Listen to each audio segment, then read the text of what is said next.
नमस्कार, श्री कुकिंग रेसिपीमध्ये तुमचं सर्वांचं स्वागत आहे।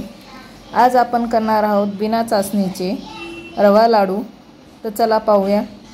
तर इथे आपल्याला सर्वात प्रथम रवा भाजण्यासाठी इथे मी तूप घेणार आहे।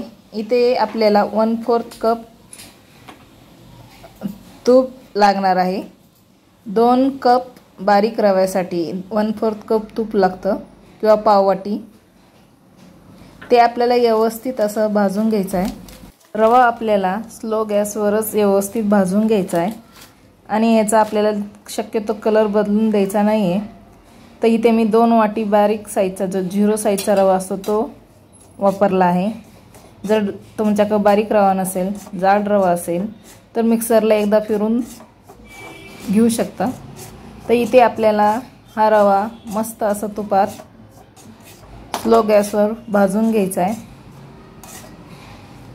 इथे मी अर्धच तुपाचा वापर केला आहे। नंतर जे अर्ध तूप राहिले ते सुद्धा आपल्याला नंतर जसं जसं रवा भाजेल तसं वापर करायचा आहे। बघा, रवा भाजण्यासाठी इथे मी एकदम स्लो गॅसवर रवा भाजून घ्यायचा आहे आणि आपल्याला रव्याचा कलर बदलून द्यायचा नाही। जसं आपण शिरा वगैरे करण्यासाठी कसं थोडं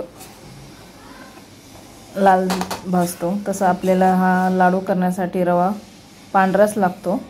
पण आपल्याला रवा कच्चा ठेवायचा नाही, व्यवस्थित भाजून घ्यायचा आहे। जर रवा कच्चा राहिला किंवा व्यवस्थित भाजला गेला नाही तर खाताना तो कचकच लागतो, चव लागत नाही त्या रव्याच्या लाडूची। तर बघा, इथे मी अजून 1 चमचा तूप टाकून आपल्याला ही व्यवस्थित रवा भाजून घ्यायचा आहे। रवा भाजताना गडबड करायची नाही। जर रवा व्यवस्थित भाजला तर लाडू चांगले होतात आणि खूप दिवस टिकतात।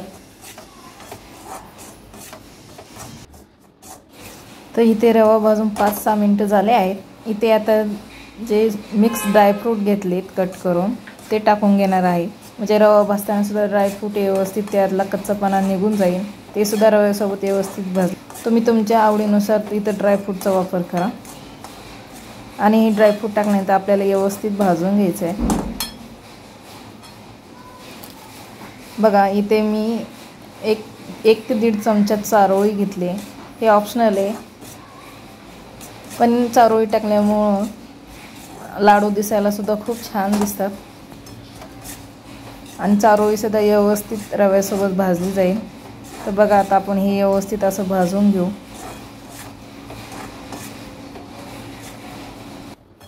तर रव्यात टाकण्यासाठी रवा भाजल्यानंतर आपल्याला त्यात पिठी साखरचा वापर करायचा आहे। त्यासाठी इथं मिक्सरला आपल्याला जी साखर असते ती बारीक करून घ्यायची आहे। बघा, इथं आपला रवासुद्धा व्यवस्थित भाजत आला आहे। कढईला थोडंसं तूप लागलं आहे, म्हणजे याचा अर्थ आपला रवा मस्त असं इथं भाजला गेला आहे। तर आपण जी पिठी साखर तयार करून घेतली, इथे तुमच्या आवडीनुसार तुम्ही गोड कमी जास्त करू शकता, पण मी जे प्रमाण घेतले ते ॲक्युरेट आहे लाडूसाठी। तर इथे मी 1.25 वाटी पिठी साखर वापरली। ज्या वाटीने आपण रवा घेतला त्याच वाटीचा वापर करायचा आहे। तर इथे मी 1.25 वाटी साखर वापरली। पिठी साखर टाकल्यानंतर सुद्धा आपल्याला व्यवस्थित मिक्स करून घ्यायचं आहे। इथे गॅस चालूच आहे, पण गॅस खूप स्लो ठेवायचा आहे। एक 2 ते 3 मिनिटानंतर बघा, इथे पिठी साखर व्यवस्थित मिक्स झाली। नंतर यामध्ये आपली जी थोडीशी पाववाटी साखर, पाववाटीला सुद्धा कमी आहे, ती आपण साखर टाकून घेणार आहोत। तुम्ही इथे टेस्ट करून सुद्धा साखरचं कमी जास्त प्रमाण करू शकता। तर ते सुद्धा आपल्याला व्यवस्थित मिक्स करून घ्यायचं आहे। आता इथे आपल्याला गॅस बंद करून ठेवायचा आहे।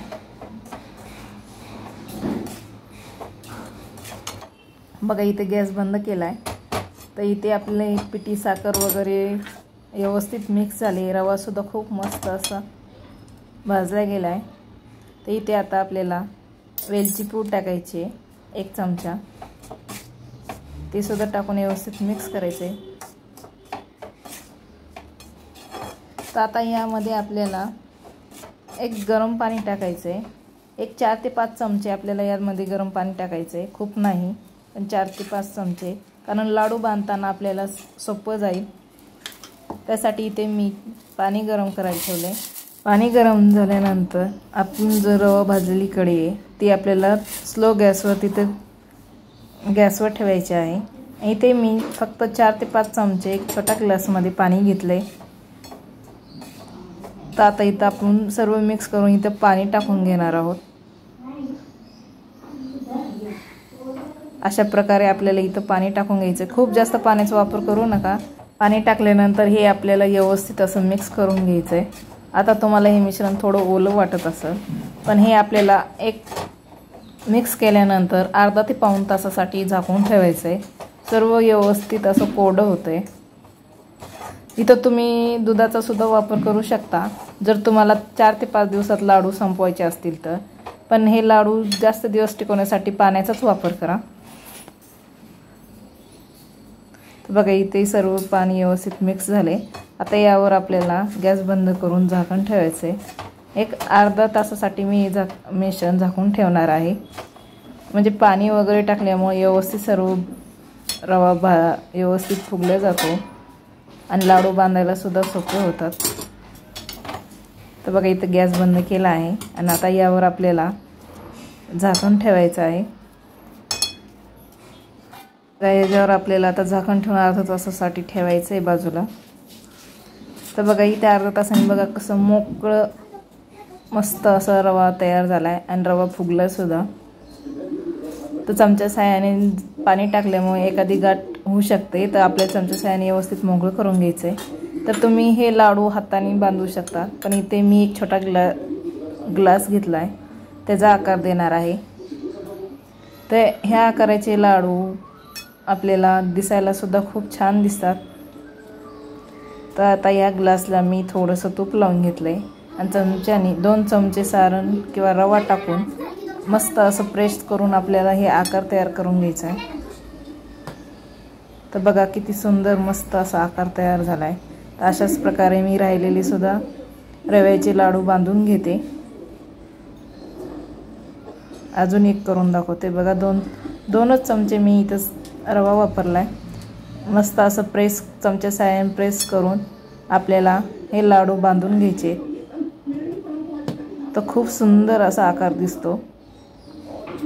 चला आता इथं राहिलेल्या रव्याचे मी लाडू बांधून घेते, मग तुम्हाला सर्व लाडू दाखवते। बघा किती सुंदर दिसतात ते। बघा किती मस्त आकार दिसतात हे लाडू। तुम्हाला रेसिपी कशी वाटली कमेंट करून सांगा। Bye bye.